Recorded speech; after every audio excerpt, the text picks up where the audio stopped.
gannaaw ba ma la nuyoowaatee ma bàyyi la nga nuyuwaat askan wi déjà ma fàttali rek ne ponk bu njëkk bi ñuy waxtaanee mooy Madiambal interpellé ou arrêté. Le deuxième point. C'est le Sénégal, les failles d'un système mal adapté. D'accord donc ñu dem ci ponk bu njëkk bi di Madiambal Diagne interpellé ou arrêté. Oui, Madiambal interpellé ou arrêté. Il y a beaucoup de supputations beaucoup Sénégal ñu bari ñu ngi wax ci mbir mi boo xam ne xëy na peut-être que ni mun na toll foo xam ne dans les prochaines semaines ou même les prochains mois parce que dafa am lu tax mu wax prochain mois dina xëy na peut-être ni perturber justement l'équilibre du pays. li tax ma wax loolu moom mooy manipulation bu bari am na ci kaawu Madiambal Diagne. Madiambal Diagne c'est un journaliste encore une fois que je ne connais pas mais que je suis et que je surveille parce que dafa soxal li nga xam ne ci loolu la ñuy wax ci réew ndax c'est une quand même personnalité dans le milieu médiatique sénégalais donc Madiambal boobu justement qui est à la base qui est juriste de formation. Greffier de son état et qui est devenu journaliste par le temps et qui est un bon journaliste quand même un monsieur qui écrit extrêmement bien. nit mu waxee mën na chronique de Madiambal les lundis. Bravo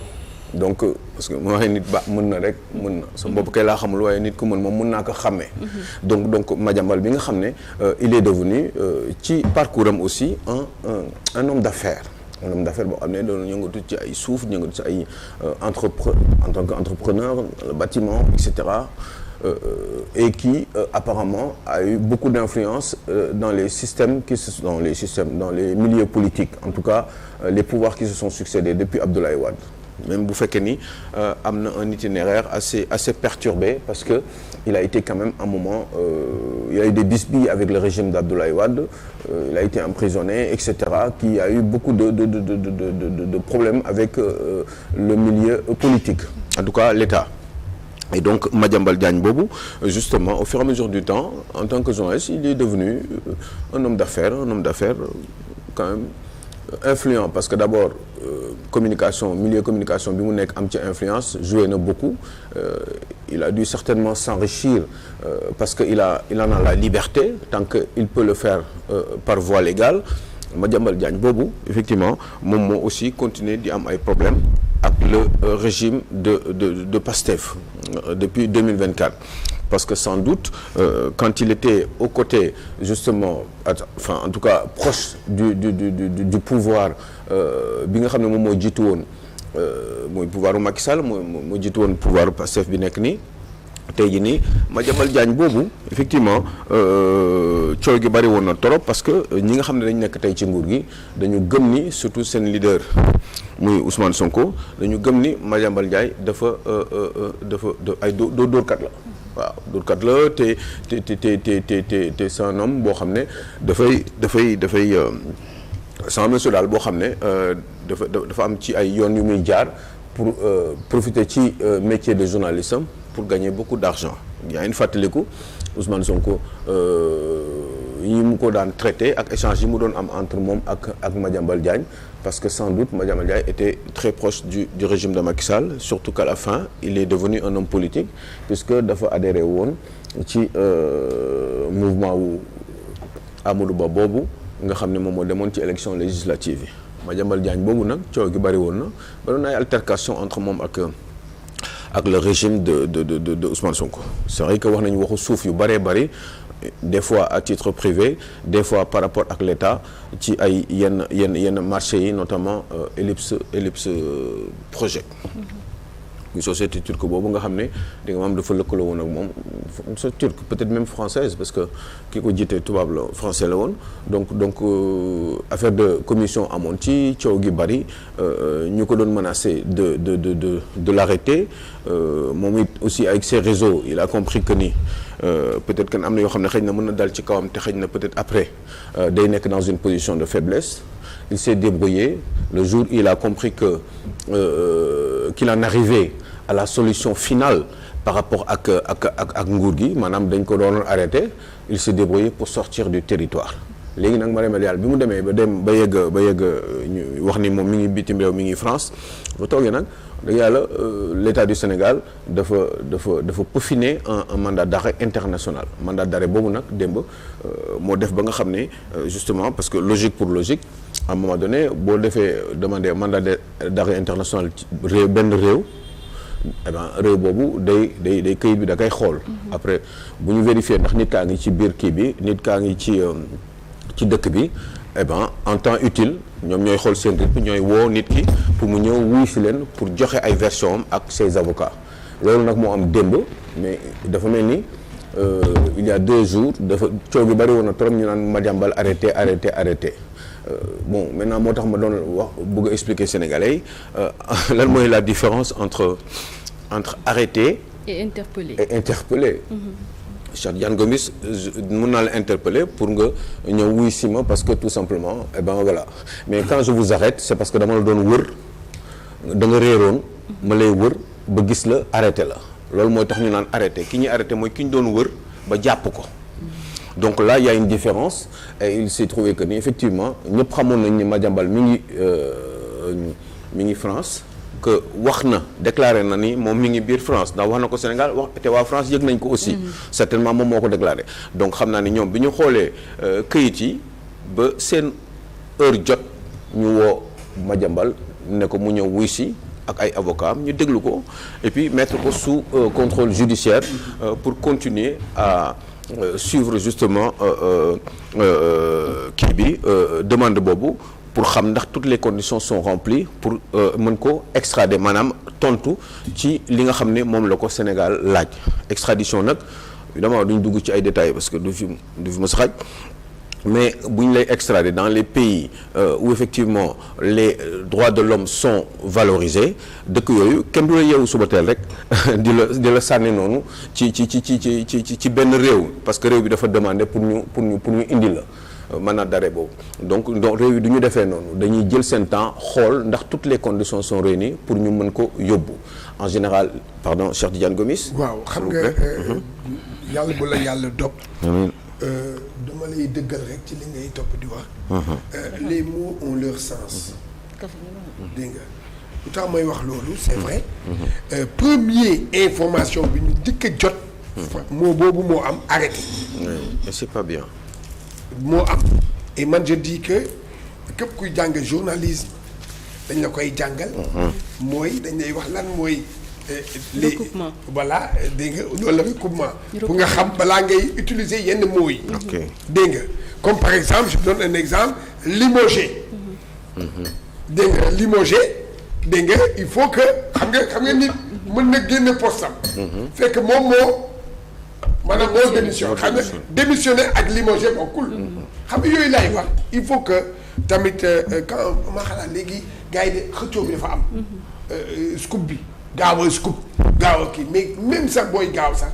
fais très attention avec les mots. parce que mots yi mën na automatiquement rek yéen gis ngeen bi xewoon Rwanda.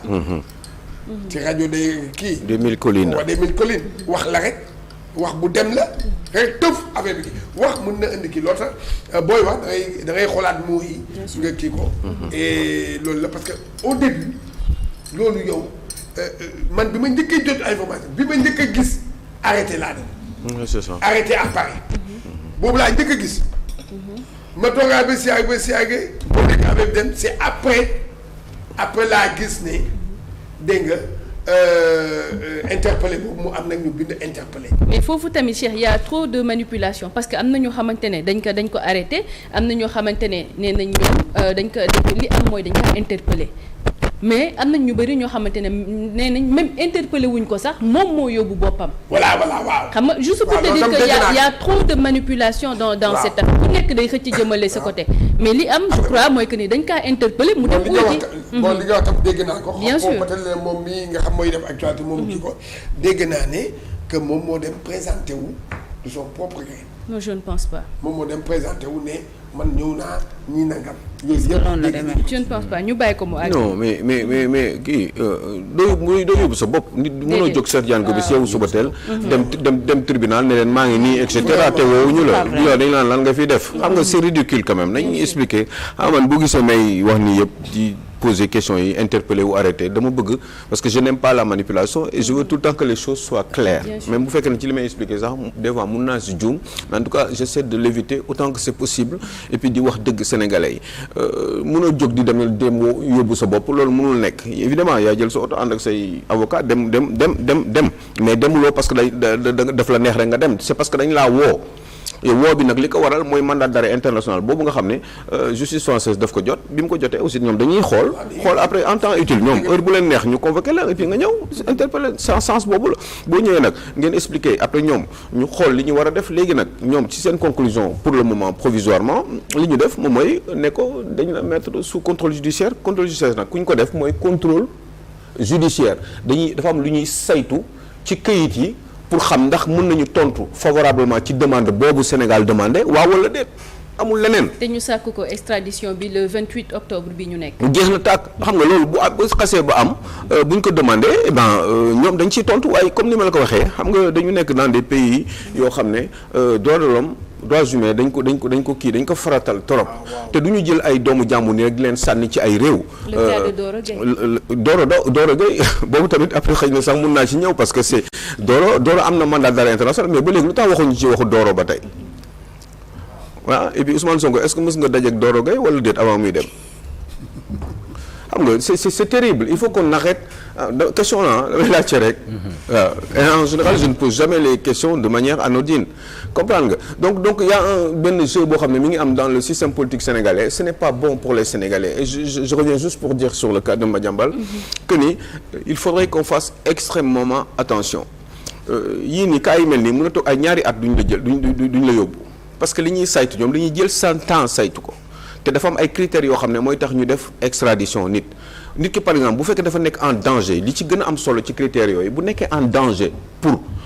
buñ ko extrader mu nekk en danger ci réewam duñ ko mës a delloo duñ ko mës a yóbbu danger bi nag mun na doon ay critères yu bari par exemple mun nañ joxe benn exemple ñu ne écoutez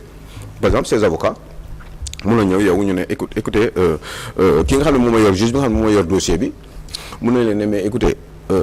Sénégal dafa am ay injustices yoo xam ne dafa nekk mënuma défendre immédiatement samay droits j'ai besoin de me préparer loolu moo tax ma anticiper sama ñëw fii pour me préparer pour mën a après défendre sama bopp bu ma demee bitim réew parce que bu ma fa demee léegi wala bu ma génnul woon réew mi exemple la te li ma leen wax la bàyyi leen ci xel bu ma fa demee bitim réew ñu joxe benn exemple bu kii rek ñoom sax mën nañu ko génne defaale affaire jaxase ne écoutez par exemple gis ngeen y a un monsieur qui s'appelle Farba Ngom qui est malade ba léegi kenn xamul lan lañ koy accuser ça fait juróom-ñeenti weer ñu ngi ko tëj ci kaso bi médecins yi dajaloon nañu plusieurs fois ne kii dafa feebar bàyyi leen ko toogaayam biir kaso ak feebaram bi àndul mais gis nga ñi ko fa téye ba tey man nag loolu laa doon bañ ñu may xañ samay droit du ma mën défendre ñu téye ma fa ba heure bu ma neex ñu doog ma bàyyi loolu kese et je vous assure que ni li ma leen di wax jàpp leen ko parce que dëgg la ndax man doole ma waar après ñeneen ñoo koy waxaat ngeen ñëw dellu si waat ci dama ne bu boobaa immédiatement dossier bi dañ koy jël tegee ko nële duñ ko laal tant que moom xanaa moom mu bëgg pare xool moom li muy def par rapport à sa stratégie ñëw ndànk dellu si ci réew mi défendre boppam boobu moom moo xam lan moo tax muy ñëwaat peut-être fekk na pare na mais je vous assure que ni kaawu Farba Ngom kese buñ ko tegee justice tegal ko justice française juge d'instruction bi yor dossier Madiambal bi sur la demande d'extradition rek mun na tax ñu ne fii kat les droits ne sont pas bien respectés xoolal ma diw ak diw dafa feebar téye nañ ko fa ay weer yoon médecins yi nga xam ne ñoom dañu ànd ak déontologie prêter serment ñooñu nee nañu plusieurs fois nit ki dafa feebar bàyyiwuñ ko man su ma demee dañ mel na bu leen neexee ñu tëj ma ba heure bu leen neex dañ koy gëm mais Aline foofu tamit dama am beneen laaj muy mën na nekk tamit beneen laaj mooy que ni bu fekkee ne dañoo dellu un peu en arrière bu fekkee dañoo ñëwaat sur le cas Ousmane Sonko bi ko interpellé woon mais il y avait les Madiambal et autres qui demandaient à ce que Ousmane Sonko comme dañ ko interpellé mais na dem mu uyu ji mais est-ce que tey jii dans ce cas de figure tamit mënuñu wax loolu Madiambal vu que tey jii téye nañ doomam téye nañ jabaram également xam nga gis nga Sophie ñoo xam ne man du ma koy gaaw di mën di wax mais je vous assure d'une chose bien sûr c'est que réew mi dafa war a équilibré réew mi dafa war a am jàmm parce que yu bari xew na fi ci diggante 2019 ci deuxième mandat Macky Sall bi surtout bi mu defee at genn wàll ba pare autour de 2021 ba élection présidentielle yu bari xew na fi te nee naa leen man sénégalais laay waxal parce que am na ñoo xam ne man li may wax ñoom xam nañ lan laa bëgg a wax xam nañ ko réew mi dafa soxla jàmm te lu bari xew na fi entre 2021 ak 2024 yu bari yoo xam ne jébbal nañ ko Bassirou Diomaye Faye xam na ko Ousmane Sonko xam na ko kon dama ne réew mi nañu indi jàmm nañu def attention parce que am na yoo xam ne bés bu génnee ci nii walla ci nee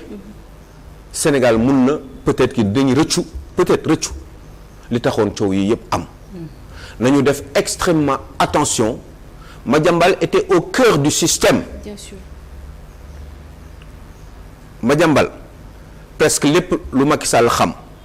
presque lépp lu Ousmane Sonko xam presque lépp lu Bassirou Diomaye Faye xam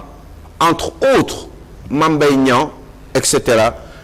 Madiambal xam na ko. mais foofu noonu pour confirmer te dire Alioune yaay fàttali ko bi ñu naan libération d'Ousmane Sonko ou pas moom moo ko njëkkoon annoncé. je vous assure voilà may ngay wax rek Sophie yaa ngi confirmer li may wax ni sans vouloir rentrer dans les détails na réew mi am jàmm ñu bàyyi mbir yi normal Madiambal Diagne na ñëw bu paree li muy def moom moo xam lan moo tax mu def loolu mu def na ñëw bu mu xaar sax ñu koy génnee France bu fekkee ni ñoom validé nañu demande d'arrêt boobu. il dit préparer sa défense. mais wax boobu xaw ma ndax wax boobu borom xel yi dégg dañ ko waaw walla déet. nañu def ndànk nañu góorgóorlu jël yeneen priorité ci réew mi justice def liggéeyam Madiambal Diagne bu dee dafa tooñ bés bu yegsee fii justice def liggéeyam mais mënuñu di concentrer wu toujours sur les mêmes problèmes Madiambal si Madiambal ça xam nga dañuy toog sànq ma leen ana Doro Gueye. il y a quelque temps mosoon naa leen ne mais ñoom Doro lu tax ñu daw nee naa leen man du ma wax nii rek c'est parce que dafa am lu ma bëggoon indi ci wax ci xalaat moo tax ma sànni baat boobu. tey ñëw naa leen ne posé naa question laaj naa leen Ousmane Sonko est-ce que mos nga dajeeg wala sax du ma ko laaj Ousmane Sonko Doro Gueye laa koy laaj est-ce que mos nga dajeeg ak Sonko toog ngeen yéen ñaar kese waaw wala déet yow Doro Gueye yow laay laaj question bi dindi naa question bi ma doon laaj Ousmane Sonko sax Doro Gueye laa koy laaj léegi est-ce que loolu am na wala amul Doro Gueye qui était au cœur aussi du système. Proche de la famille Faye Sall te wallaay waxuma waxu dof ku ko yaakaar juum nga te am na ñoo xam ne xam nañ bu baax li may sous-entendre réew mi dafa soxla jàmm il y a des priorités il y a beaucoup de problèmes dans ce pays-là les gens sont fatigués santé bi doxul dundin bi doxul employabilité bi doxul nañu concentré wu képp ki nga xam ne mën nga dimbali nguur gii nii nguur Bassirou Diomaye Faye ñu dimbali leen ndax sénégalais ñoo koy yëg sinon luñ ci mën keroog wax naa leen fii muy Macky Sall muy Abdoulaye Wade muy Abdou Diouf muy ñi fi nekkoon am xam-xam amoon expérience am fuñ jaar ci réew mi xam li retardé woon réew mi l'heure est à la rupture nañu góorgóorlu def seen kamtalay kattan pour buñ ko mënee ñu jàppale ñi fi nekk te yàlla teg leen fi parce que tout simplement intérêt réew mi moom moo tax. Bien sûr mais Aliou ndax ils sont dans des problèmes on a des difficultés et on n'a pas d'argent te lii dafa nar a continuer parce que man gisuma beneen solution bu dul fu ñu toll nii ay nit relancer ñu te ñooñu di ñu relancer am seen i alal doon ay bailleurs wala doon des grands opérateurs économiques ñooñu dañuy soxla des fois avalu FMI te yàlla xam na ni li may wax dëgg la te yàlla xam na ni Bassirou Diomaye Faye ak Ousmane Sonko xam nañ li may wax dëgg la. D'accord. Ils ont besoin de l'aval ou du soutien du Fonds monétaire international. C'est pas forcément toujours en argent liquide déedéet du loolu kese mais même quitus bi nga xam ne FMI am na ko par rapport à sa crédibilité qui peut être mise en cause par rapport à un système qui existe depuis les accords de Bretton Woods loolu yëpp d'accord na mais nii may wax ak yow nii pour ñu mën a soqaliku dafa am ñuy soxla ba bis jot xëy na dootuñu soxla ci FMI mais on est en 2025 en 2029 on aura encore besoin du FMI parce qu'on a besoin du temps pour résorber les difficultés économiques de ce pays-là ba nga xam ne tollu nañ ci dynamique u émergence bu boobaa xëy na suñuy ressources comme ni ko Ousmane Sonko waxee woon ak waa Pastef dinañu permettre ñu am une économie endogène maanaam lépp lu ñuy bu ñu mën a développer xaalis bi nekk ci réew mi ak suñu ressource mooy tax ñu développer réew mi waaye pour le moment yàlla xam na ni c'est impossible te fii ak 2029 on a besoin d'argent ku bëgg a tabax kër da ngay dem leb banque moo lay lebal banque bu la lebalul doo dem même bu dee am nga suuf bi et cetera banque bu ñëwul lebal la xaalis pour am ci ay intérêt après parce que moom tam deful social c'est un peu le cas du FMI ak ñeneen ñi nga xam ne structure financière yi ko wër te ñoom dañu dépendre ci FMI pour def ay gestes wala poser ay actes économiques ici dans le pays en apportant de l'argent te ñooñu pour ñu def ko dañu soxla FMI donc qu'on calme le jeu et qu'on se concentre encore une fois sur les priorités de ce pays. dama am beneen laaj rek balaa ñoo dem ci deuxième point bi muy les failles du système maintenant li ma lay laaj ba léegi ci affaire Madiambal bi la parfois on dit que dañu naan ni li ñu koy toppee c'est dette la boo xamante ne wala maanaam xaalis la boo xamante ne bu ñu mbuxum la te état du Sénégal moo ko moom ñu war ko mën a leeral maintenant bu fekkee ne ñenn ñi naan dañuy dem ba mbir mi dañ koy politiser naan ne day xeex bi xeexum politique la est-ce que tamit mënuñu ko parfois nangul leen que ni c'est de bonne guerre parce que bu fekkee ne dañuy fàttaliku tuuti ci législative yi nga xamante ne moom lañ jógee Madiambal Diagne nouvelle responsabilité bu Amadou Ba la demoon dem génne carrément que ni bàyyi na li nga xamante ne moo di métier bu journalisme am donc tey jii lan nga mën a wax ci ñi nga xamante ne ñoo yëkkati kàddu yu ni mel. c'est-à-dire que xam nga Madiambal il a choisi de faire la politique mais man li ñuy defante nii yëpp ñoom ci ñoom man sama xel nekkul ci ñoom. parce que ñoom ni ñuy fonctionner man xam naa ko. xam nga li sama problème moom mooy le peuple sénégalais. bien sûr. le bas peuple comme on dit. Ces gens-là yoo xam ne dañu am yaakaar ci nguur bi nga xam ne moom moo fi nekk nguur ñu war a concentrer wu pour trouver leen de solution ils n'ont pas envie d'attendre 2035 pour mën a takk jabar pour mën a am liggéey. mënuñu xaar loolu. bi ñuy voté dañu yaakaar ni dañu war a am ay solution tout de suite parce que ñoom ñoo def choix boobu jël ci kenn teggi ko jël keneen dugal ko parce que kooku la ñu am yaakaar. ñoom loolu moo leen intéressé du tere dara comme ni ma koy waxee toujours. on est dans un régime de séparation des pouvoirs. La justice va faire son boulot. Le pouvoir judiciaire va faire son boulot et continuera à rester indépendant même si je peux y mettre des guillemets. C'est une bonne transition d'ailleurs pour parler des failles du système. Les failles du système mooy li ñuy wax ni xoolal Aliou Tine daf ma inspiré ci Fajar dafa wax ay wax yu doy waar par rapport ak suñu administration ak suñu système ni muy fonctionner ak des fois taf yëngal bi ak taqale mi nga xam ne moom la gars yi di def bu ñuy gérer notre administration wala suñu finance publique te loolu il faut que ñu defar ko te chaque fois xëy na baatam moo gën a kawe mais yàlla dafa def ni ñoom man nit bu waxee dara comme ni ma la koy waxee rek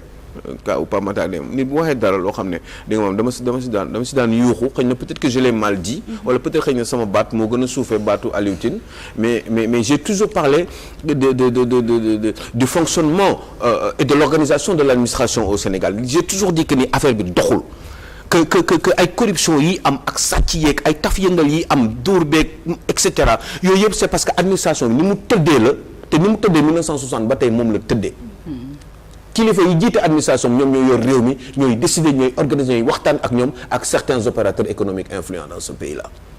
ñoom donc loolu il faut que mu leer boo gisee may wax des fois. réew mi nga fàttali propos Alioune Tine yi. oui non c'est vrai que je ne veux pas rentrer dans les détails propos Alioune Tine parce que day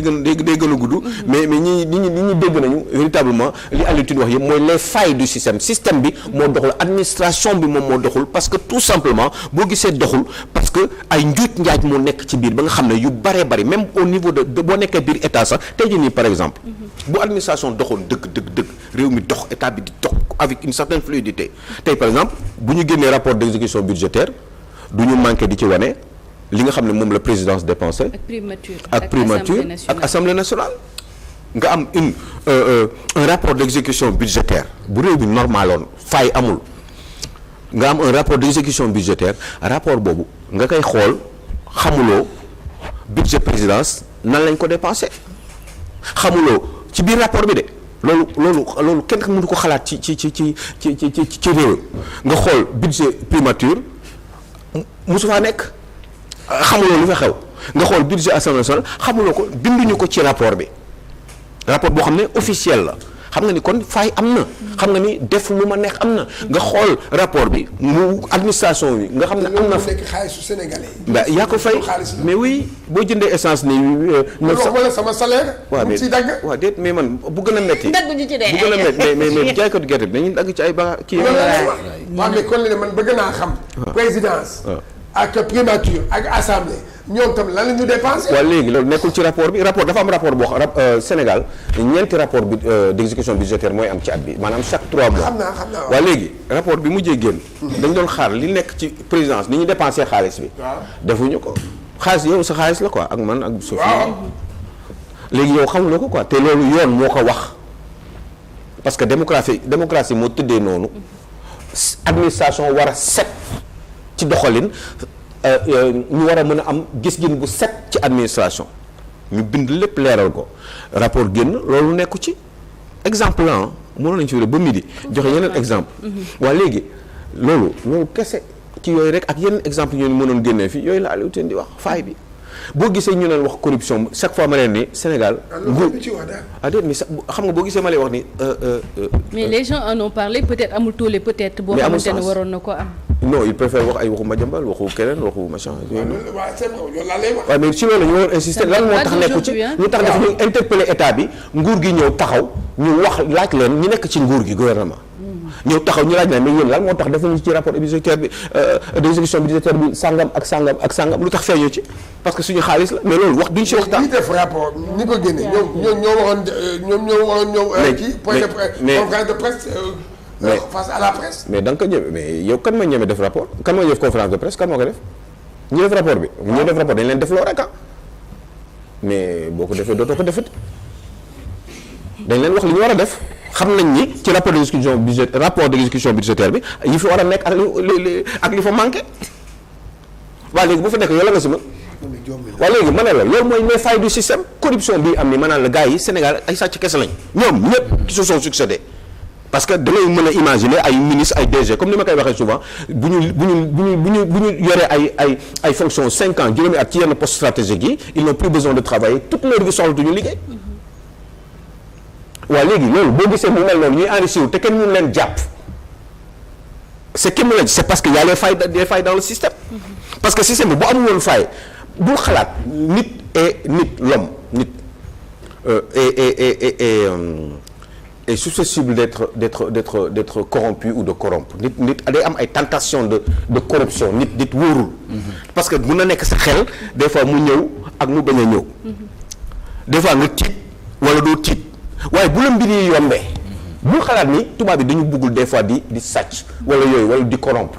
c'est parce que dañuy ragal parce que conséquence la